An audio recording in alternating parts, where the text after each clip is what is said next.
मर्यादा सामने आती है तो दिया भी जाता। मिलने कोई जीजी आई थी कल, थोड़ी लंबी लाइन थी जहाँ हम ठहरे वहाँ, तो वो बोले कि गुरुजी आप कथा कहते हो और कथा में आपने कभी एक बार वर्णन किया था सीता जी ने राम जी से सोने का हिरण मांग लिया था। माँ जानकी को हिरण मांगने की क्या जरूरत थी?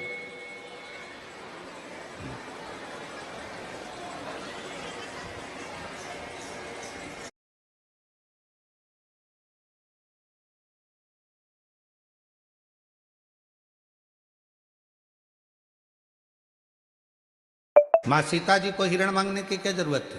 छोटू भाई, तो वो प्रसंग आज हमको याद आया कल का। जहां प्यार होता है, जहां प्रेम होता है, वहीं मांगा जाता है।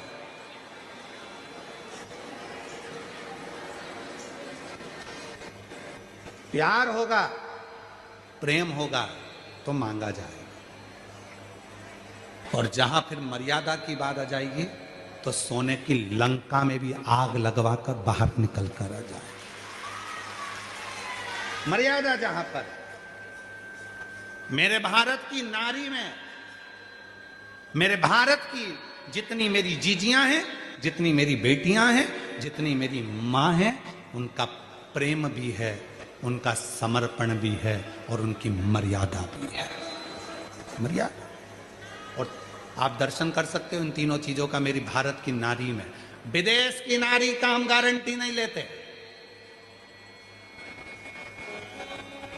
विदेश की नारी की हम गारंटी नहीं लेते, पर भारत की नारी की तो हम गारंटी लेते। विदेश की नारी का तो एक बार वर्णन आया, विदेश की एक महिला, उसका पति मर गया था तो वो अपने पति की कब्र पर पंखा कर रही थी। तो एक भारत का संत घूमने गया था तो उसने देखा कि बताओ उसका पति मर गया तो भी पति की कब्र पर पंखा कर रही है, ये तो भारत की नारी से भी बड़ी नारी है। तो उसने उस महिला से जाकर पूछा, मैडम आप ये क्या कर रही हैं? तो कहा मेरा पति मर गया है, पंखा कर रही हूँ।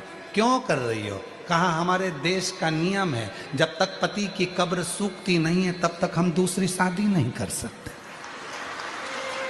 इसीलिए हवा कर कर सुखा रही है। हम दूसरी जगह की बात नहीं कर सकते, पर भारत की नारी के लिए हम कर सकते हैं। भारत की नारी प्रेम करती है तो मांग भी लेती है अपने पति से, करवा चौथ का व्रत है, मुझे सामान दिलाइए, साड़ी दिलाइए, रकम दिलाइए, अंगूठी दिलाइए, ब्रेसलेट दिलाइए, चूड़ा दिलाइए, हार दिलाइए। जिद करती है, अपने पति से मांगती है। क्यों? प्रेम है। प्रेम है इसलिए भारत की नारी मांग लेती है अपने पति से।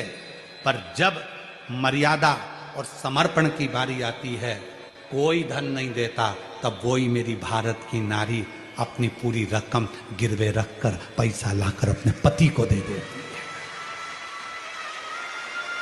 ये भारत की नारी की मर्यादा है, ये भारत की नारी की मर्यादा दर्शाई जाती है। प्रेम होगा वो पति से मांगेगी, लाओ मुझे अंगूठी दिलाओ, करवा चौथ का व्रत है, मैंने व्रत रखा है, साड़ी दिलाओ, ये दिलाओ, वो दिलाओ। जिद करेगी, मांगेगी। क्यों? क्योंकि प्रेम है और पति का फर्ज है, देना चाहिए।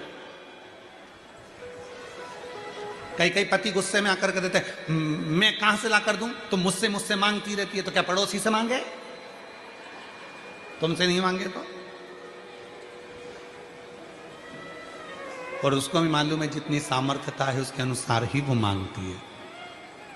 करोड़ों का धन होगा तो करोड़ों के भाव में कुछ मांग लेगी, जैसा उसका देखेगी कि हाँ है तो दे सकते हैं, नहीं है तो वो भी नहीं मांगे। प्रेम में मांगा जाता है।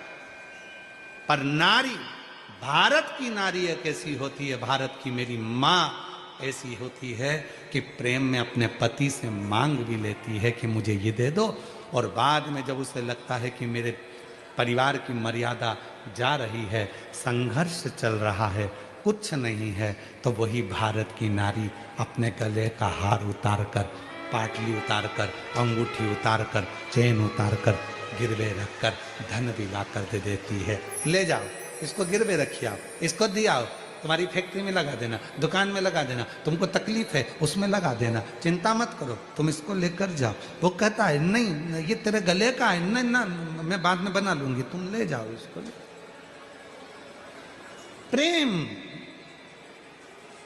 उसी तरह शंकर भगवान को अगर आप एक लोटा जल दे रहे हो तो प्रेम में दे रहे हो, शंकर भगवान को बेलपत्र दे रहे हो तो प्रेम में दे रहे हो, शंकर भगवान को अगर धतूरा दे रहे हो तो प्रेम में दे रहे हो, शंकर भगवान को अगर भस्म दे रहे हो तो प्रेम में दे रहे हो, भगवान शंकर को अगर दीपक लगा रहे हो तो प्रेम में लगा रहे हो, भगवान शंकर को यदि कुछ दे रहे हो तो प्रेम में दे रहे हो।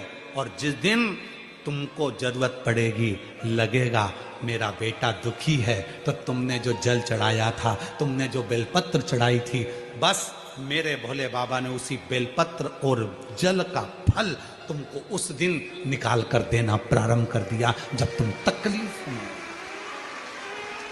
जब तुम कष्ट में आए, जब तुम दुखी थे, तुम परेशान थे।